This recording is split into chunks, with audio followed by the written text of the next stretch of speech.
Guys, Broncos country, have you ever wondered why some media members just seem to hate some players, yet love other players who basically have the same stats or even worse, a worse win-loss record? It's actually really simple. The first thing I want to tell you is that it doesn't matter in the grand scheme. We shouldn't care, especially when they're talking about our quarterback, Bo Nix, because we believe, right? He's our guy. But I'm going to show you exactly why it is. It's a little something we call narrative stickiness. So let's flash back to the April draft when Bo Nix was drafted a year ago, April.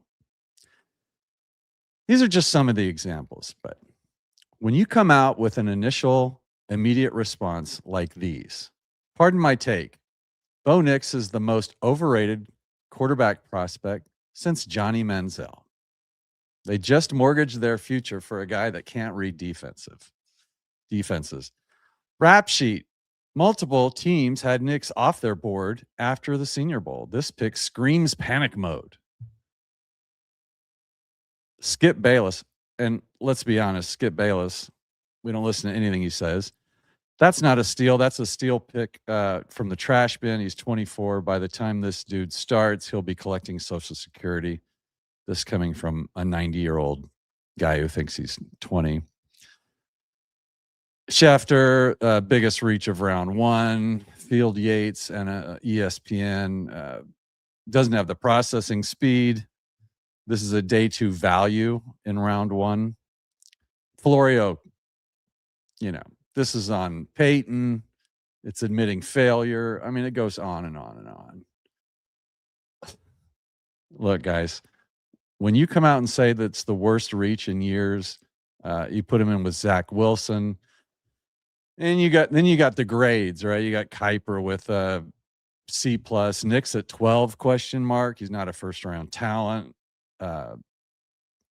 NFL.com gives a draft grade of B- and a C for Nix. Nothing's going to fix his velocity. Oh, there's our buddy Benjamin Solek. No way Nix or Penix goes in round one. Too many red flags. Here's your good friend from Denver. In 2025, Sean Payton's going to be on the Fox set while some sucker is stuck with Bo Nix and Russell Wilson's dead cap. Wow, what a terrible decision. By the way, the Broncos are 11-2. Whatever your name is. The big national guys, too. Here's Jeremiah, calling him second round. Chad Reuter, next at 12, is aggressive. Had him as a day two. Broncos desperate. He goes on and on and on. So what's the deal? What's the real thing? Well, here's the thing.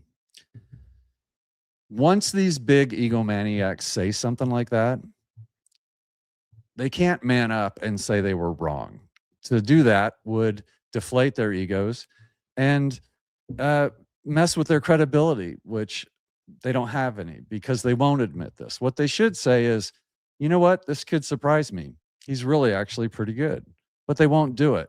So that's why Bo Nix is bagged on by the media so much. So here's a little secret. And I'm talking to you guys in the media. Admit when you're wrong. Understand that you can find a stat that supports anything you want. You can support your theory that this quarterback is great, or this theory that this quarterback stinks. There's always a stat for that. Here's the bottom line. Bo Nix is 12th in yards. He's 12th in touchdowns. He's one win away from becoming the second most winningest quarterback in his second year. And if he wins out, he'll be the most winning quarterback ever. So Bo Nix is a good quarterback. It's freezing in my studio, so I'm getting out of here. Take that for your Saturday night wisdom from old Mike Carmelini. Have a wonderful night. Sleep well knowing that the Broncos are in good hands with Bo Nix.